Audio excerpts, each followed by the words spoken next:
and gentlemen, with me right now is one of the most respected legal luminaries in the country, Senior Advocate, Supreme Court, member of the Rajya Sabha. But for me, if I may say so, and I would begin with a grateful thanks to Mahesh Jethmalani. In my career, his father, Ram Jethmalani, has stood by me on so many occasions. And in this case, when I was in jail, and I want to say this today, the one person who got my case mentioned in the High Court, which meant a lot, because you need someone of stature to mention your case in the High Court, was none other than Mahesh Jethmalani, who appeared pro bono for us and did that. So many, I would congratulate you as well for today's news, and I always want to say this, that I'm forever in your debt for that, Mr. Jethmalani. And I would like your take on the information that has come out. Mr. Jethmalani, the real TRP data, the raw data, which had not come out in any public form, in a written form, has come out after 2 years. And it shows that there is zero evidence in terms of data or statements against Republic. And this is an ED investigation, so the statements and the data have very strong legal validity. Both from an overall perspective, as well as legal perspective, since you know about the case, what would your view be on the implications of this? Well, Arnav, there is undoubtedly no doubt in my mind that as far as Republic was concerned, it was an attempt by the MVA government to fix Republic, and you in particular, for your stringent views, against the corruption and your views against the leaders of the respective factions of the MVA. So this was a manipulated investigation. I have no doubt about that. And I say this not because of any instinct or any political motive. I say this because, having read large excerpts from the ED report, and the ED report, mind you, Arnav, is far more painstaking than it has spanned a lot more days of investigation, is far more painstaking, therefore, than the Mumbai police report.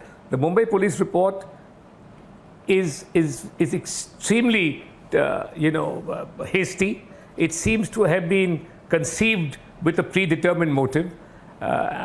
Witness statements have been taken which have now been turned out to be false, to implicate Republic in bribing relationship managers of Hansa, which was the monitoring agency for the meters, for the raw data, and also for what is known as panel households, which are really sample households, which were taken to establish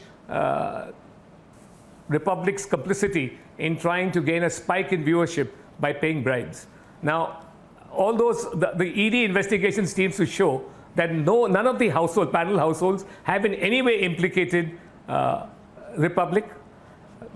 The relationship managers have said that they don't even know the personnel from Republic, and have had no role in taking money from them to pass it on to households to increase Republic's viewership. More important than that, the raw data exists. And finally, even more important than that, the persons who claim to have said they received money, A, the relationship managers, and B, the households concerned, themselves have said, we never received any money. So this is whatever evidence is there, or claimed to be there by the Mumbai police, seems to be totally fabricated in order to fix Republic and you. Now, I say this with all, having examined the entire ED report and having had a look in the past at the Mumbai police report.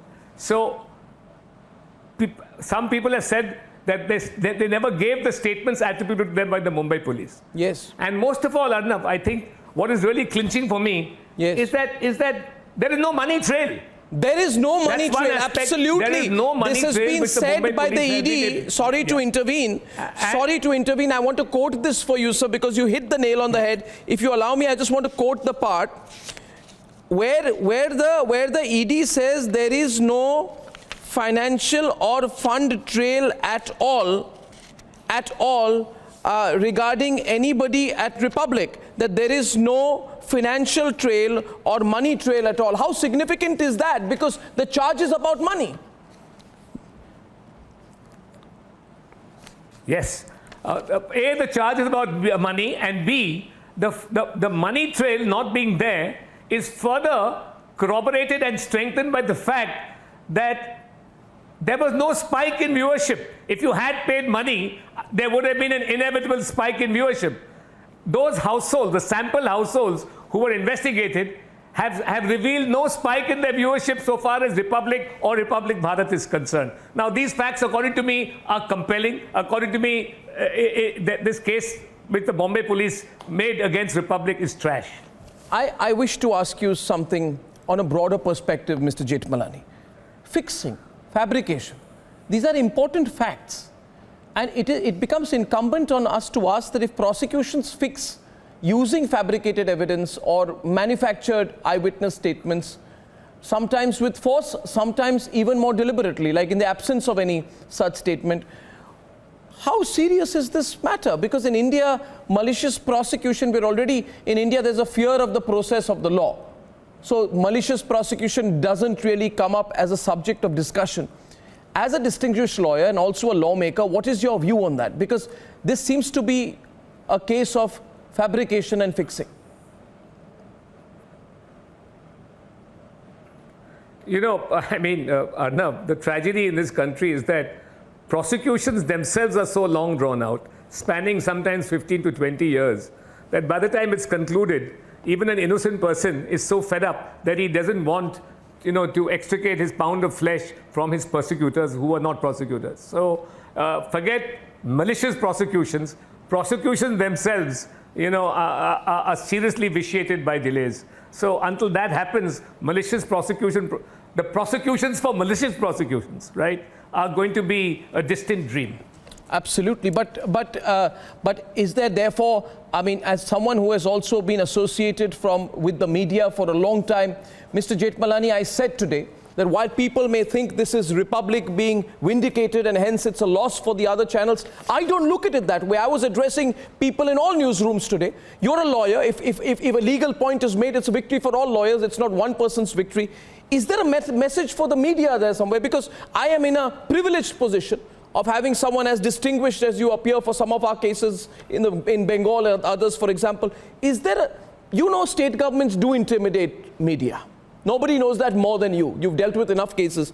Is there a message for the political class as well, Mr. Jethmalani? Right.